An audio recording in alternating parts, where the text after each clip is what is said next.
So welcome to Art Center East's Writing Project. Tonight our featured reading is Shaindel Beers, and I want to welcome everyone tonight. It's a pleasure to be with you again, and even though we're Zooming and we're not together in person, I'm just delighted to host our first virtual featured reader.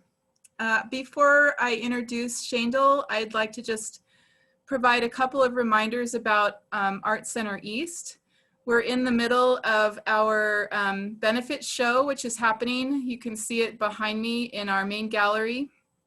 All proceeds from that show go straight to the Art Center and support the Art Center during the pandemic. The other show that we're hosting right now in the Co-op Gallery is Mysteries of the Deep. And so I hope that you'll stop by and have a look at that one in person if you're in town. We are open with some reduced hours during the pandemic.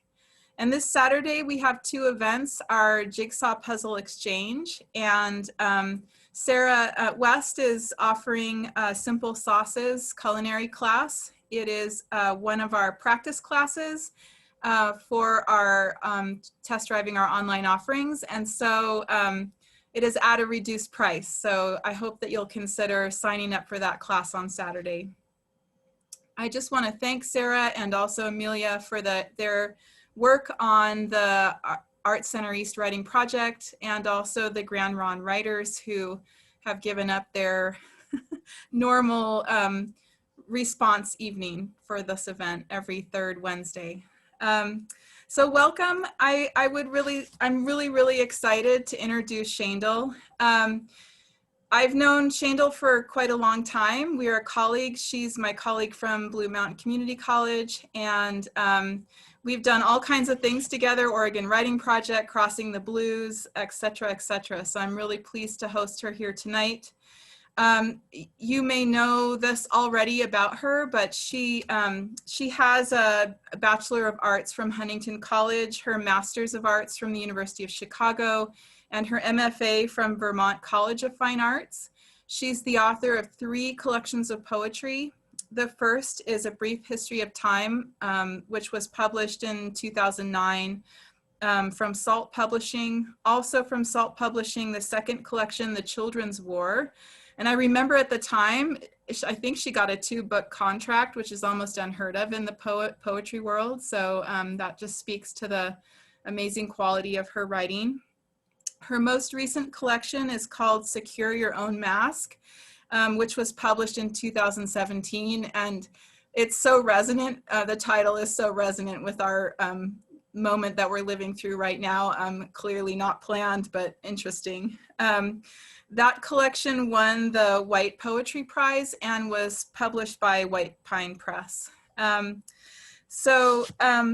also want to mention another impressive aspect of Shaindel's credentials is that she was the only writer from Eastern Oregon to be nominated this year for the Oregon Book Award.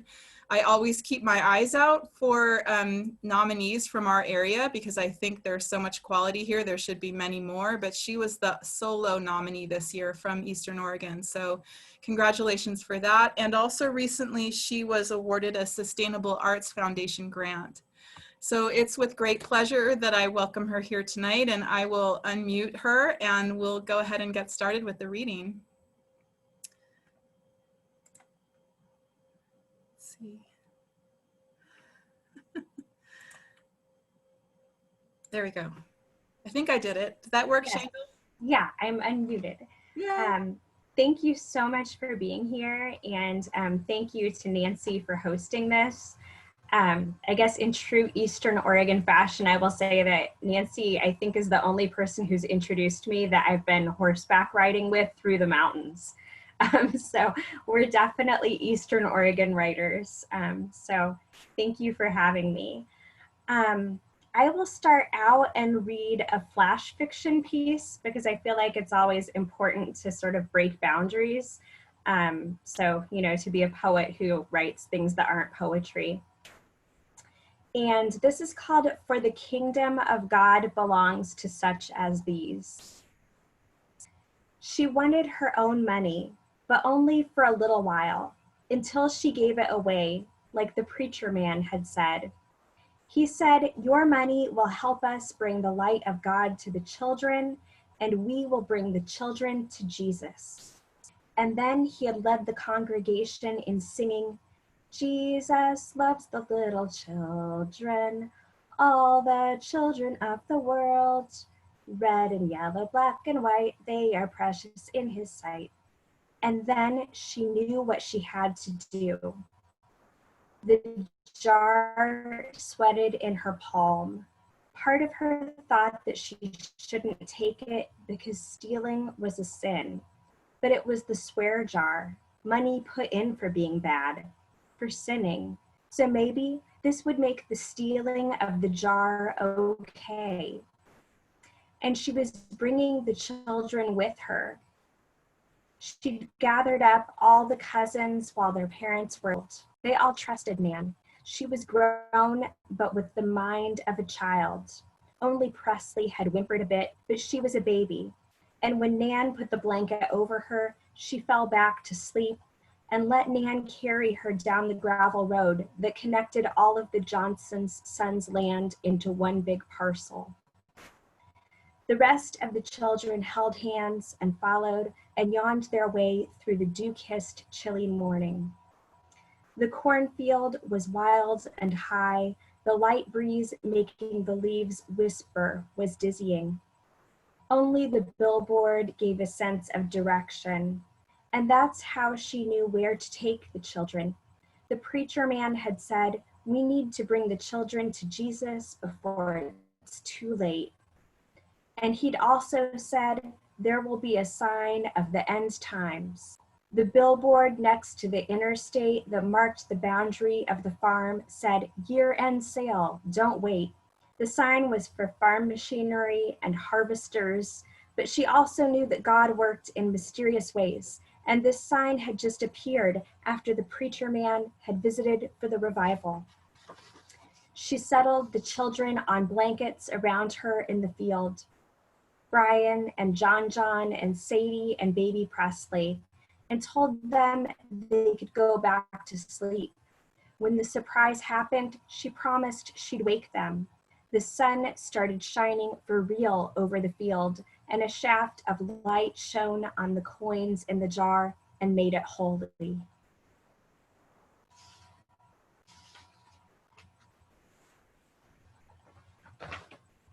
So I've been writing a lot of flash fiction because I sort of feel like right now the world is so crazy, it's easier to just make things up than to process anything that's actually happening.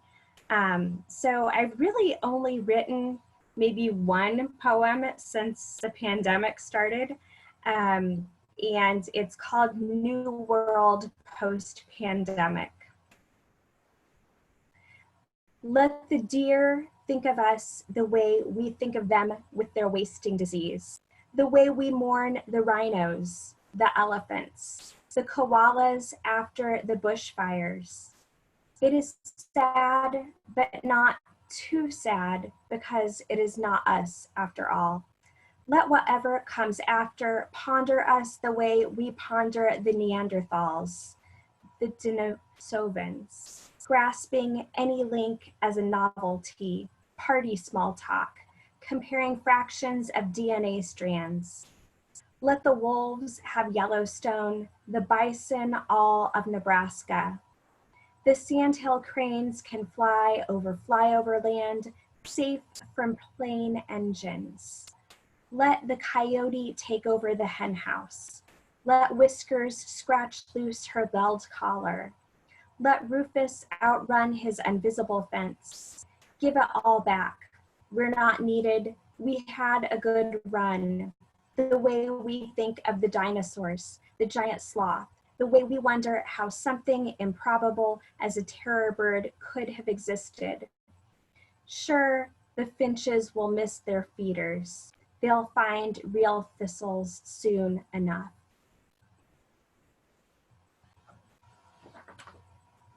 Okay. Thank you for the claps. It's kind of hard during a pandemic to be like, wipe out humans and let animals have it all. So that's not really how I feel. But the day I wrote that poem, that was kind of what came out. So I know that a lot of you in this writing group had a Pantoum challenge. And I have always had trouble with Pantoums because I can never find the repetition that works. So I wrote a broken Pantoum, and it's called Broken Pantoum for a Broken Country. And just to show you how quickly things have changed, I wrote this in January.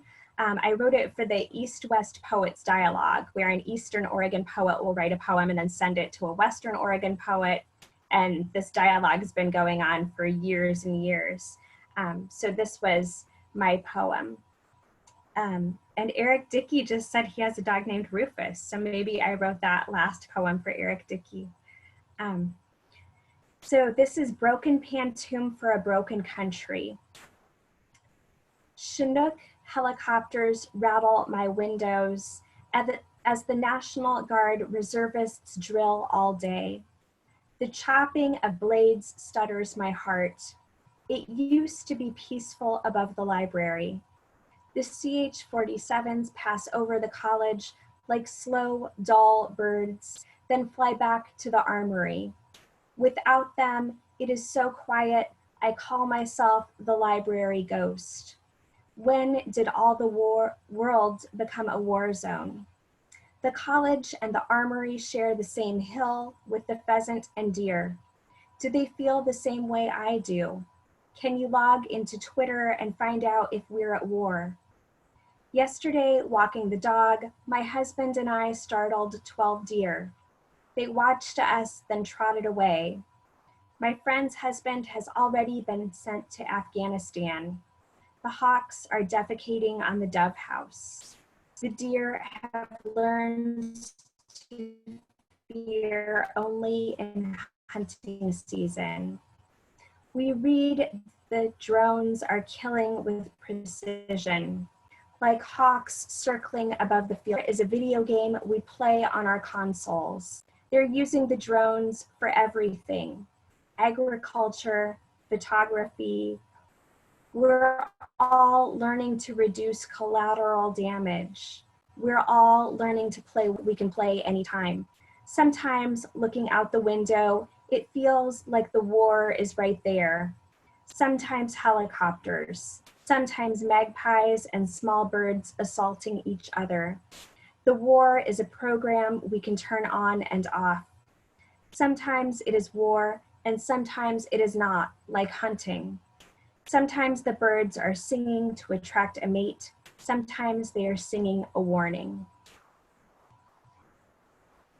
And if you're not familiar with BMCC, because I know we have people from all over, the National Guard Armory is right on the same hill with the college.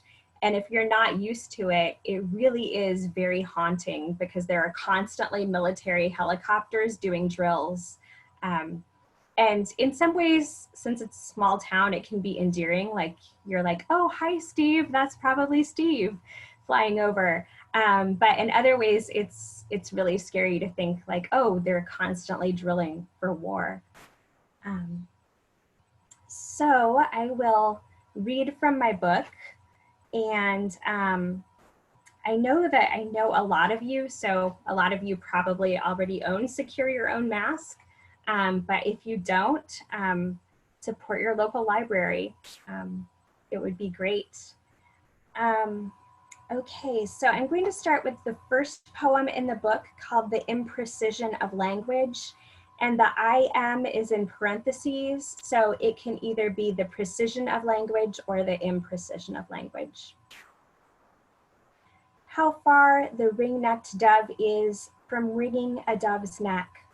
The way a stand of trees can hide a deer stand, concealing the hunter who will shoot the deer who will fall in the fallow field. Once, someone who was dear to me threatened me with a deer rifle, cleaned it random times, out of season when he was upset. Said, I don't want to be divorced. We can make this work, while working the polishing cloth along the metal barrel of the gun. My blood barreled through my body when I would see his truck in the drive. I was never not scared to come home, to fall asleep, to say the least little thing wrong. Language became a tricky game where saying nothing meant everything, where saying everything meant nothing left to fear. I sang my sorrow to anyone who recognized the panic of birdsong, the desperation of the killdeer feigning its broken wing, anything to lure the predator from its nest. Its broken wing was strength. I shone my brokenness like a flare gun. Someone might understand the bird of my heart, always crashing against the cage of my ribs, the moth of hidden fear fluttering to escape from my throat. Once in my Shakespeare class, I learned that brace meant a pair, a brace of kinsmen, of harlots, of greyhounds, a brace of warlike brothers. In another time, I stood at the front of the classroom in a chest brace because my husband had collapsed the cartilage between my ribs. I couldn't reach the string on the movie screen and had to ask for help. I said, I'm wearing a brace, so I can't stretch. I thought of the grimmest stretch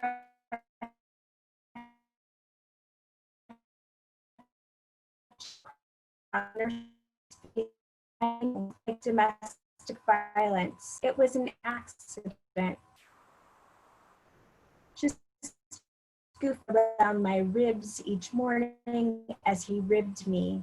I should have given up. What was I trying to prove, staying in a submission hold, or just stubborn? I didn't know he was grooming me for greater violence. The rock thrown at me in the car, the wedding ring pressed so tight by his hand holding mine until I bled, which brings us back to the dove, the difference between ringing and ringing word we say when we have no one left to talk to.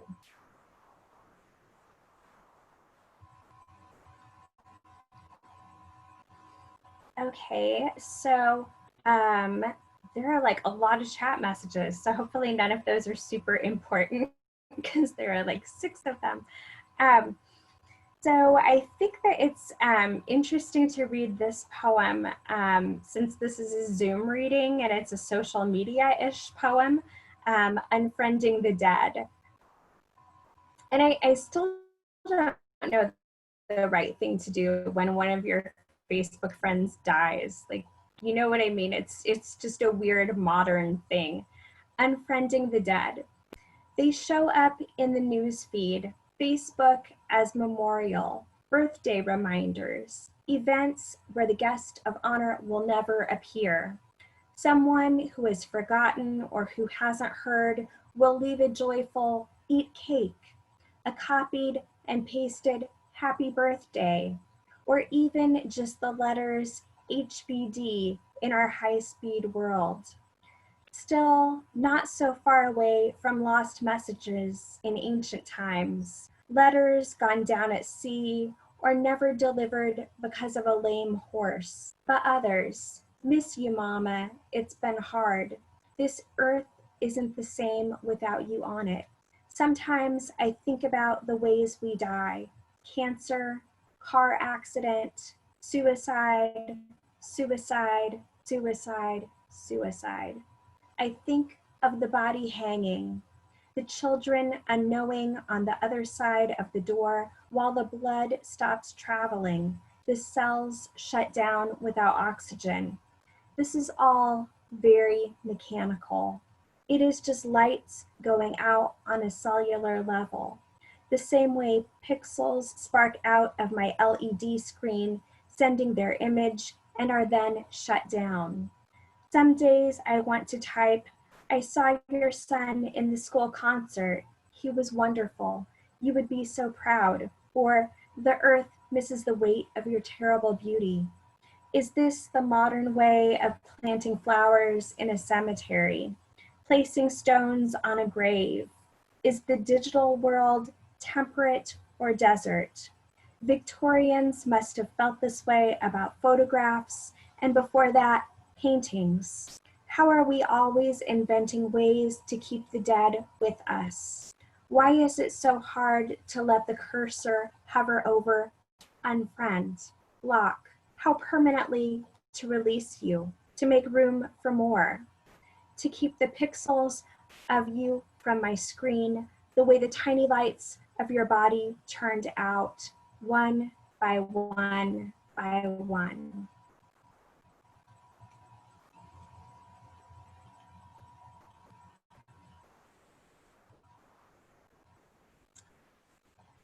I apparently chose a lot of happy poems. I'm so sorry. This poem, though, I really felt moved to write it. And they, since they were not the one dead, turned to their affairs. And it's after Robert Frost's Out Out, which is that poem where the boy is cutting wood and he saws his hand off and dies. And the poem ends with, and they, since they were not the one dead, turned to their affairs. And I've always felt like some people read that very coldly. And I'm a total astrology nerd, and I feel like Robert Frost is an Aries. There's no way he was a cold person. I feel like since he farmed, he realized that when someone dies, you still have to do farm work, like cows still have to be milked, chickens have to be fed. So I sort of wanted to write my own Out Out. So the title again, and they, since they were not the one dead, turned to their affairs. Every creak becomes a swinging rope, the halo of light cradling him as he hung in the barn's large doorway, the way her screams felt like they were coming from somewhere else. She remembers everything about his neck, putting her nose in the crook between head and shoulder, breathing him in the first time. All the times she worried when he would wear her necklaces, play with neckties, all her fears about that fragile stem. When he was first learning to sit up, she would put him on a blanket, watch his head follow her like a flower tracking the sun. Later, it was sunscreen and aloe. It was learning to tie a tie, then medals for track and senior keys, straightening his bow tie for prom. And lastly, the purple when the paramedics cut him down. How do the mothers go on? The ones who still see the ball chased into the street, who pass the bike helmet on the hook, dust the trophies on the shelves of bedrooms, never, ever entered, except sometimes.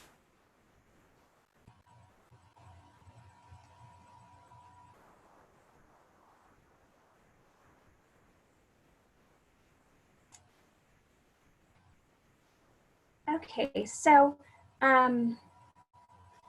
don't know how to explain where this poem came from. I think I was doing a National Poetry Month challenge and I had to write a poem that was titled Once, which I guess to me sounded sort of fairy tale-like, like Once Upon a Time.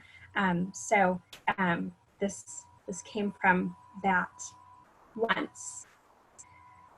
Once, when we were seahorses, you forgot our mating dance. I clung to the rock, to the coral, to the reeds. I let myself drift away. Knew I would never again be heavy with eggs. I let the current take me where it took you. I knew one of us would always be leaving, the other letting go. Next time I came home to our apartment, empty as Eric Satie's, a piano, your black shoes in the southeast corner of the room. a lone note in the center of the small table where we shared our meals. I dropped the bag I was holding. Roadside beets and potatoes that had fallen from trucks thudded on our floor. I heard a rat scuttle in a corner. Just the words, "Run, don't try to find me," and then maybe something that looked like blood, so I'd listen. What I'm saying is this: I know this is the way it is, will always be. Someone is always a planet, and someone a star. Some lives are too big for one lifetime. Listen to the sea, I'm listening.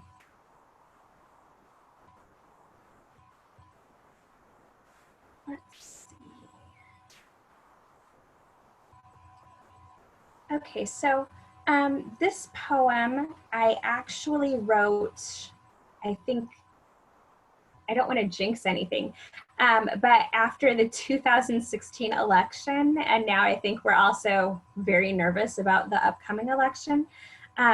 So you'll understand that poem, or this poem, when thinking about politics. It's called "Is It Human?"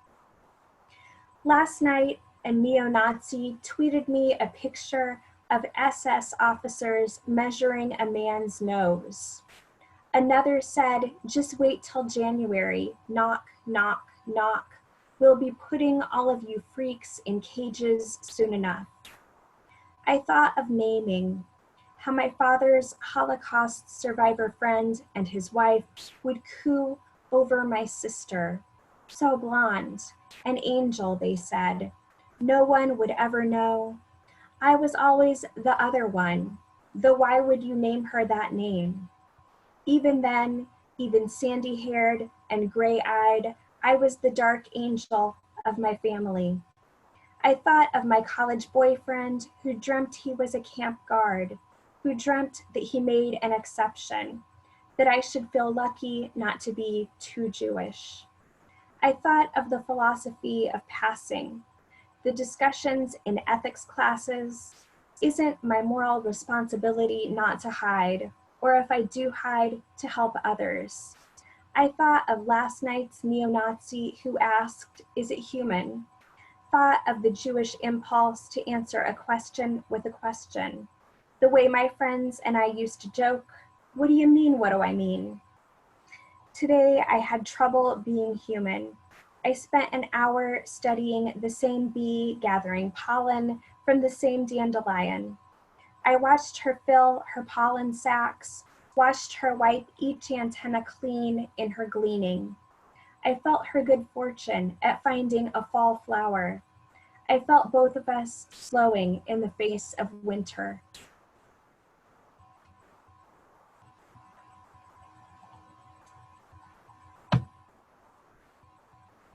Okay, so there's a long section in this book of pelican poems, and I'm going to quickly look at the chat maybe.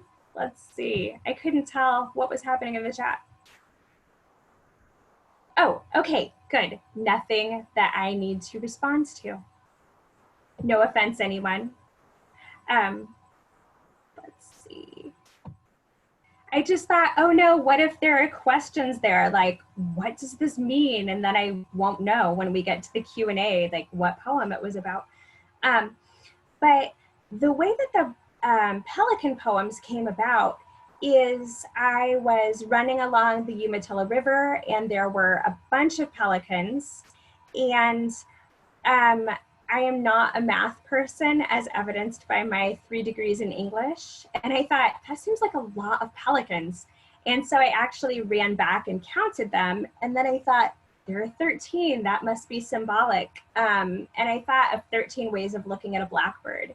So I wrote 13 pelican poems. And I will just read a few sections. So here's the first section. The lone pelican in the reeds of river's edge seemed odd. I stopped, watched, did nothing. Later, in the paper, the story of its broken wing, likely caused by flying into a wire, that it would probably be euthanized. When you see a pelican alone, it usually means something is wrong, said the wildlife expert. My self-doubt that kept me from calling.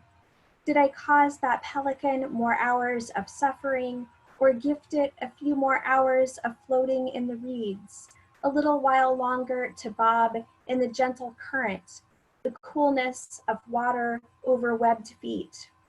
Forgive me, pelican. I also am always alone, also fly too recklessly for my own good.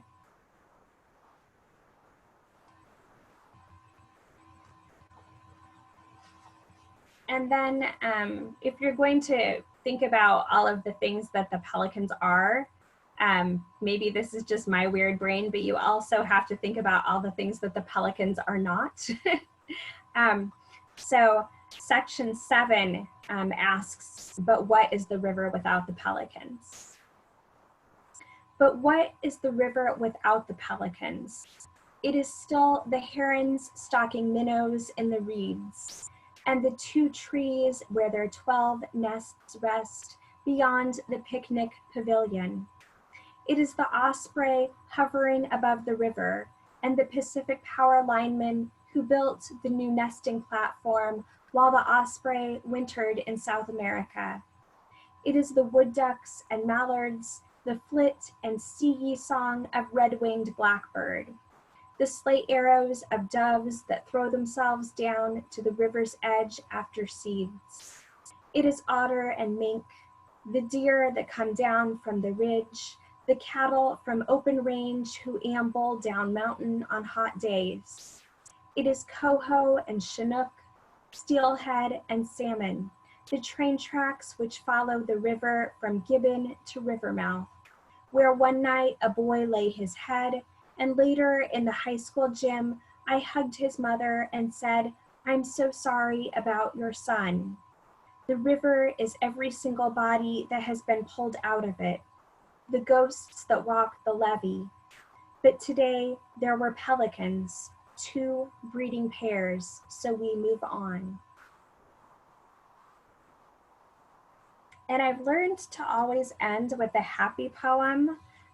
So I will end with this poem, First Flight. And it's really an old poem because now my child is 9 years old and talks nonstop about things that I don't understand. But when he was little, he confused words that to me there was no logical way he could confuse them.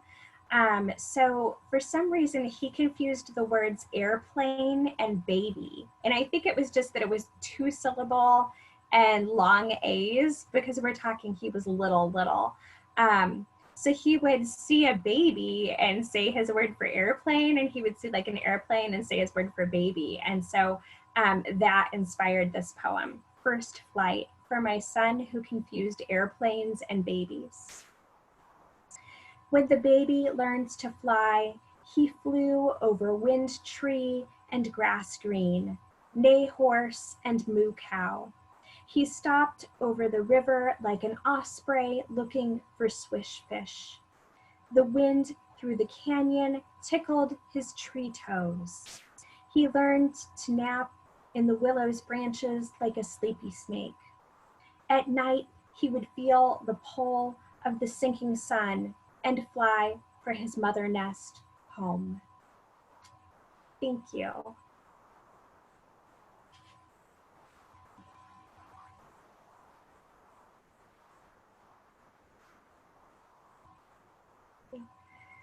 So I'm gonna try to unmute everybody so we can do some Q&A, and feel free if you are not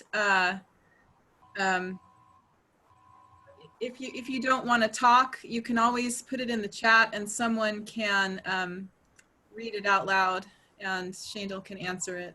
So just a moment, I'll just start unmuting people right and left. If you don't want to be unmuted, feel free to mute yourself back, mute yourself again.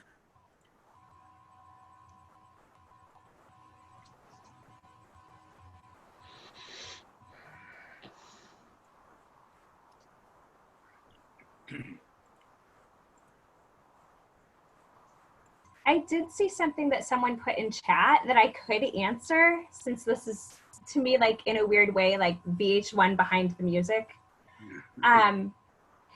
So Greg had said the exact corner where the shoes were in the Once poem. And I was just really interested in, I hope this isn't cultural appropriation, but like in feng shui, that's the corner for prosperity. And I just thought it was really, you know, I was trying to put like Holocaust symbolism, like an empty apartment, the person has fled, but maybe those shoes in that corner could mean something. So I just kind of picked that poem just from that little bit of knowledge.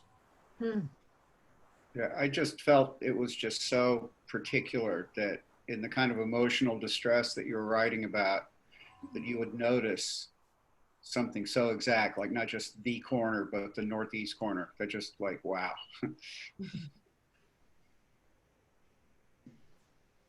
So we had a question from Cam. Do you remember what drew you to write your first poem?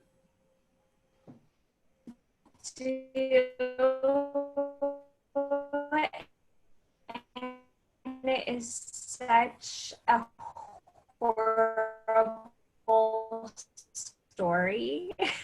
Oh no.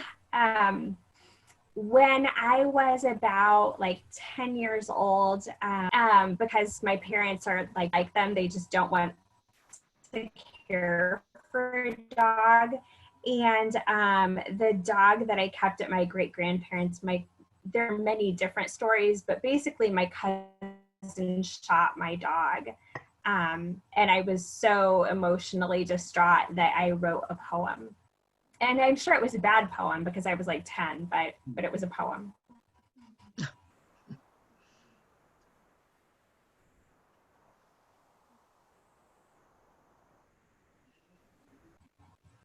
That's also some weird redneck street cred. Or you're like, my first poem is because my cousin shot my dog.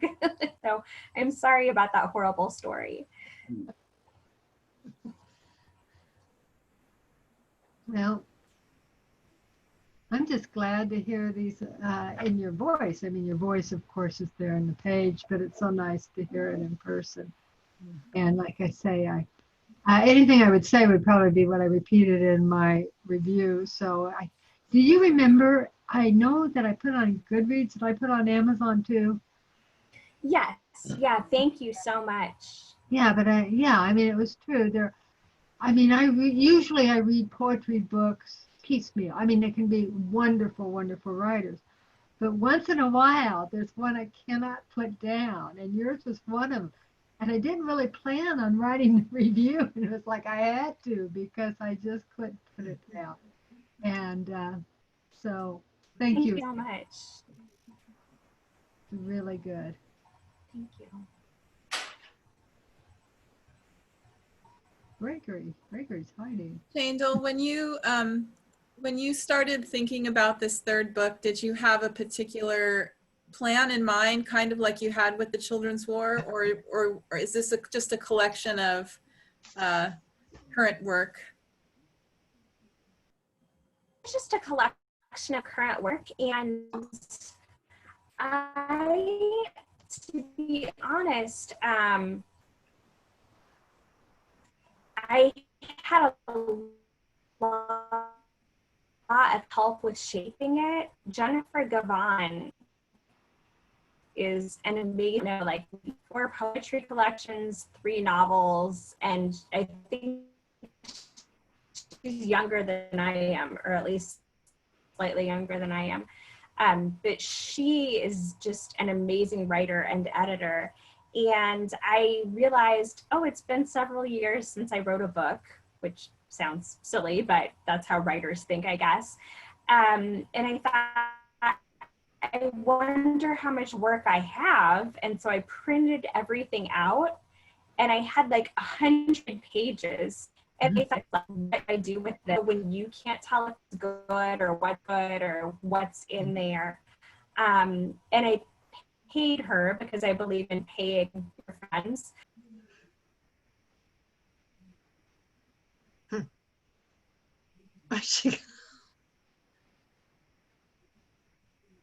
Yeah, she's having some network Did we problems. lose Shaindel? I think so. You're muted. Yeah, it kept coming up that she had network problems too. Yeah. Oh no. Yeah, I don't know how much it froze. You were in the middle of telling, so. Yeah, I couldn't hear the name of the person who edited it. Okay, I'm so sorry. Yeah, Jennifer Gavon. So I just sent her everything I had, and of course I said I paid her because I feel like we really should respect each other, pay each other if you can. And she shaped the whole thing, threw out the poems that weren't strong enough, made the Pelican section its own thing, numbered the sections. So I really can't thank her enough. Mm.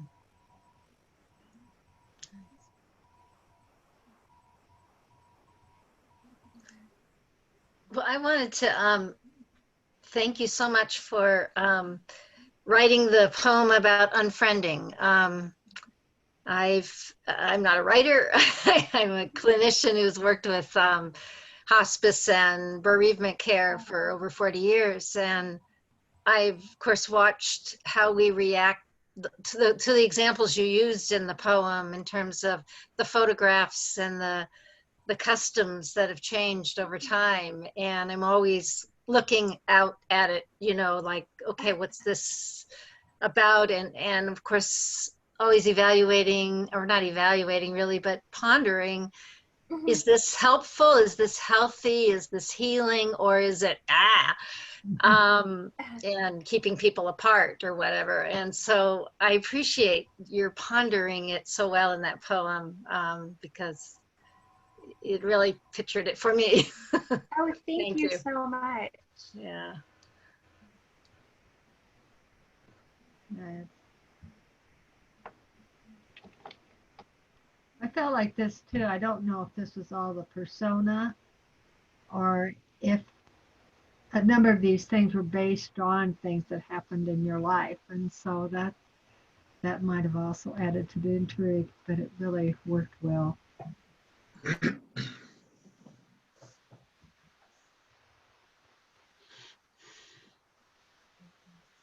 Well, are there other questions for Shaindel?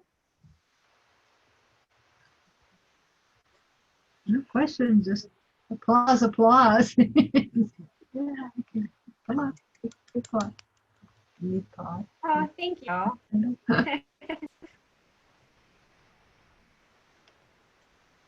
No, I think she recognizes you.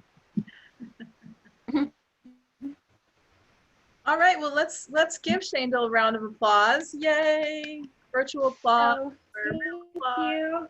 Thank you. I don't have a clapper button. I don't want. I like that. So we're really grateful, Shaindel, for you being with us tonight. I'm going to go ahead and end the recording here, and then we'll continue with the open mic for folks who want to stick around. We have 4 readers on the list. So if you'll just hang on a sec while I transition.